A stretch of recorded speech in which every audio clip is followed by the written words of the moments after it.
Federación Argentina de Cámaras de Farmacias, una fuente inagotable de gestión, esfuerzo y dedicación, donde sus dirigentes ponen todo de sí para proteger la figura del profesional farmacéutico, actuando en favor de sus intereses. Esta es una gestión que apunta a salvaguardar la salud de la población, trabajando efectivamente en cada área, pensando en el presente y futuro de nuestra sociedad.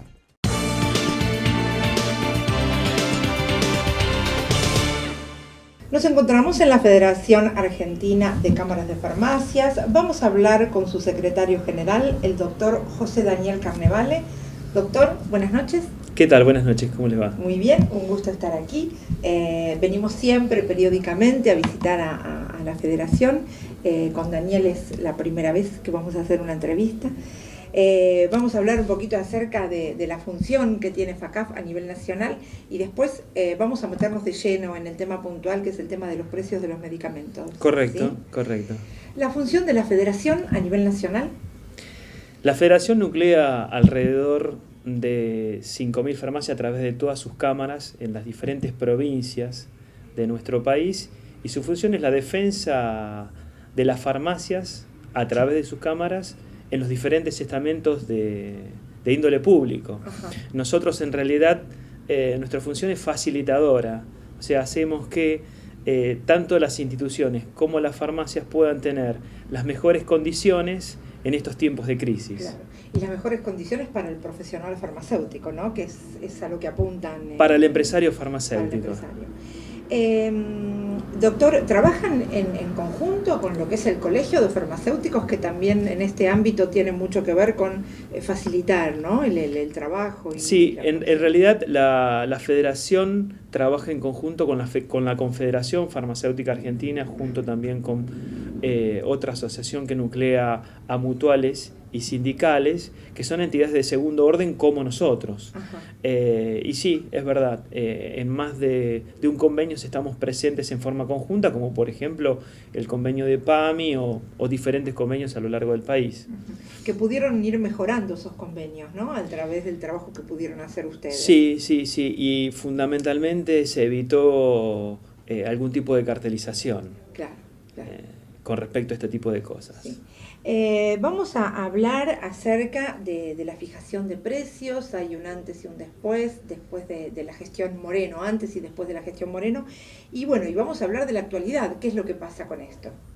Sí, en realidad si hablamos de la gestión Moreno, como vos recién mencionabas, Moreno a la industria farmacéutica le fijó un aumento de precios a lo largo de estos últimos 4 o 5 años de un 14% ponderado aproximadamente, siendo que bueno, todos conocemos que la inflación fue alrededor de un 30% en estos años. Esto lo que produjo al mostrador farmacéutico, al empresario farmacéutico, una baja de rentabilidad muy significativa, porque debía pagar salarios y gastos fijos con un 30% de aumento, y su rentabilidad se había disminuido porque el aumento de precios era únicamente de un 14% en el mejor de los casos. Ahora, a nivel nacional hay muchas farmacias que cerraron sus puertas o no pudieron subsistir a pesar de esto, que es muy complicado, ¿no? Sí, porque hay un desfasaje muy importante. Sí, este año hubo mucho ruido a principios de años cuando la industria farmacéutica, después de la gestión Moreno, produjo un reacomodamiento de aproximadamente un 25%. Ese reacomodamiento permitió que las farmacias hoy por hoy sigan abiertas. Si no, como vos bien decís, habrían cerrado más de las que ya cerraron en algunos lugares del país. Sí, en Capital Federal se habla de 200 farmacias cerradas el año pasado. Es importante. Es muy importante. Sí. ¿Y cuál es la situación actual? Y bueno, la situación de estos días es que el gobierno hace un llamamiento a la industria farmacéutica, en realidad les obliga, a partir de una resolución de la Secretaría de Comercio de fecha 24 de junio, planteándole que retrotraigan sus precios al 7 de mayo de este año, planteando que bueno, había habido una suba de entre un 3 y un 4% de los diferentes laboratorios, y los acusó de colusión o cartelización de esos precios. Nadie puede desconocer, bueno, lo que hemos sufrido a lo largo de estos meses. Sí. Y en realidad cuando nosotros hablamos de este tema tenemos que hacerlo con mucha con mucha precaución, ya que nosotros no somos formadores de precio, pero sí no podemos dejar de ver que los costos han subido a lo largo de este tiempo. Sí. Y entonces, ¿cómo sigue esta situación? Y esta situación es muy complicada, por lo menos para nuestro sector, el farmacéutico, porque por un lado nosotros compramos a precios caros, o sea, precios fijados, sí, con posterioridad al 7 de mayo, y con esta medida que impulsa el gobierno nacional, hace que nosotros compremos caro y vendamos barato. Sí. De hecho, bueno, el gran perjudicado en este tema va a ser el farmacéutico, porque no va a tener ningún tipo de compensación por esa diferencia que va a ocurrir. Por otro lado... Perdón, que esa diferencia se hace mayor cuando vamos al interior del país. No, los precios son uniformes. Digo, por una cuestión de logística a veces, ¿no? De sí, transporte y demás. Hoy en realidad, dejando de lado lo que es el sur del país o algunas poblaciones del norte, podemos decir que los precios más o menos están, ajá, o los costos están más o menos en todos lados, sí, parecidos. Sí, lo que no podemos perder de vista es que todas las farmacias sufren este impacto. Sí.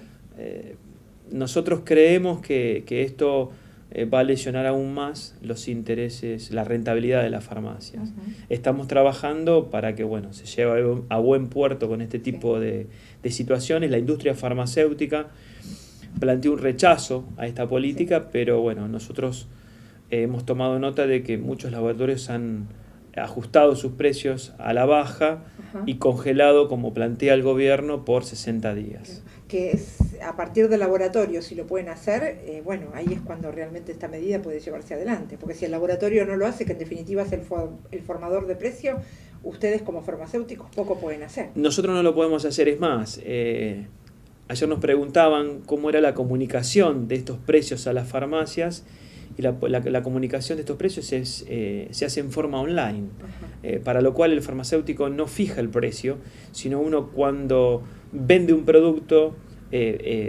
directamente le sale el precio informado, a la baja o a la alta. Uh-huh. Nosotros no lo manejamos. Claro. Eso.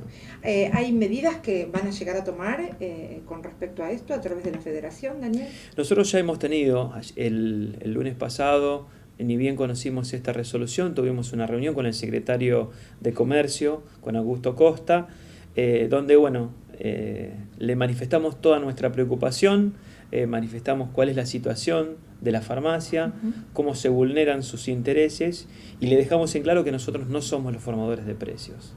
Nosotros, en todo caso, junto con el paciente, somos un poco los rehenes de esta historia. Claro.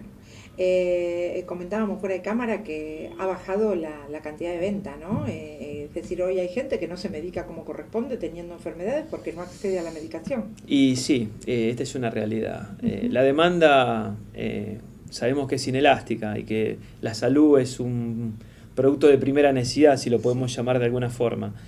De todas maneras se ha visto una baja en la venta de productos farmacéuticos, por lo cual la salud de la población se va a resentir, o se está resintiendo en realidad. Claro, que estamos hablando nada más y nada menos que de la vida, ¿no? De la buena calidad de vida. Y esto es lo peor que nos puede pasar como sociedad. Y sí, lamentablemente sí. Creo que el gobierno ha tomado nota de este tipo de cosas, pero creo que los medios que se deben articular para llevar a cabo este tipo de políticas tendrían que ser otros. Como por ejemplo, Daniel. Y ponerse de acuerdo con la industria farmacéutica, cómo deben modificar los precios, uh-huh, qué es lo que se debe modificar y qué es lo que se debe subvencionar, como hacen en otras áreas del Estado.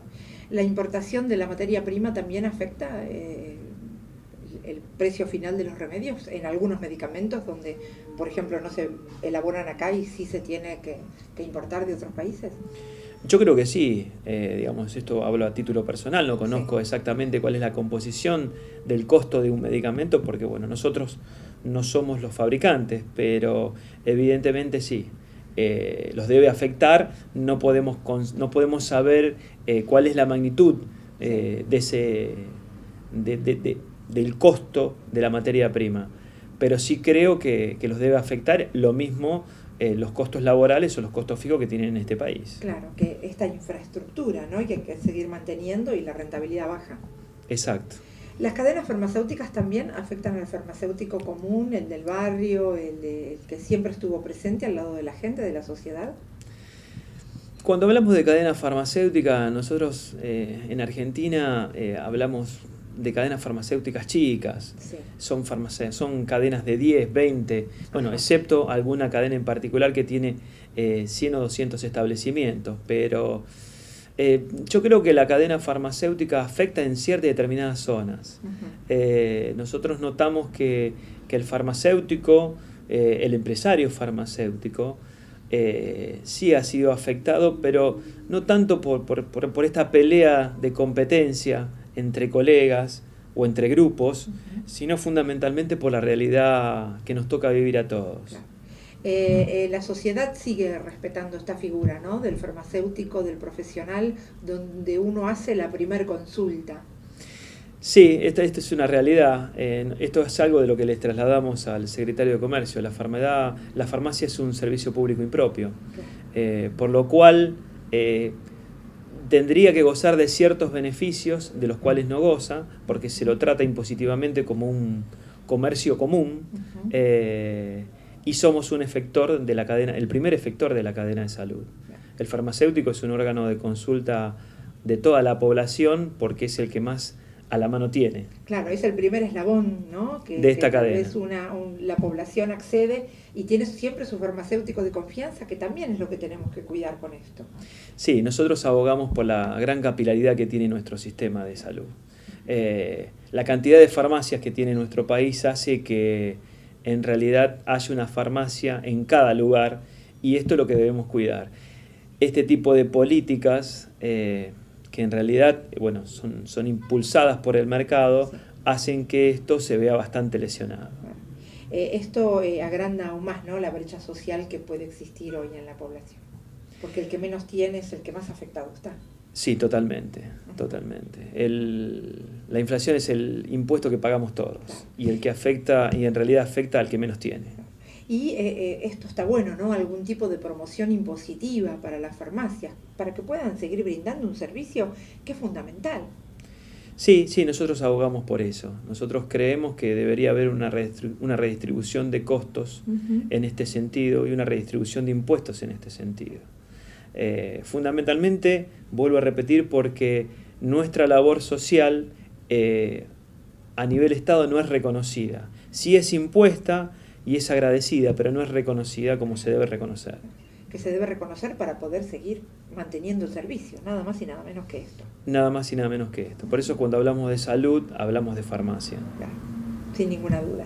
Doctor José Daniel Carnevale, gracias por habernos recibido, gracias por permitirnos siempre estar aquí en FACAF, que tanto hace por la salud de la población. Muchísimas gracias. Buenas noches.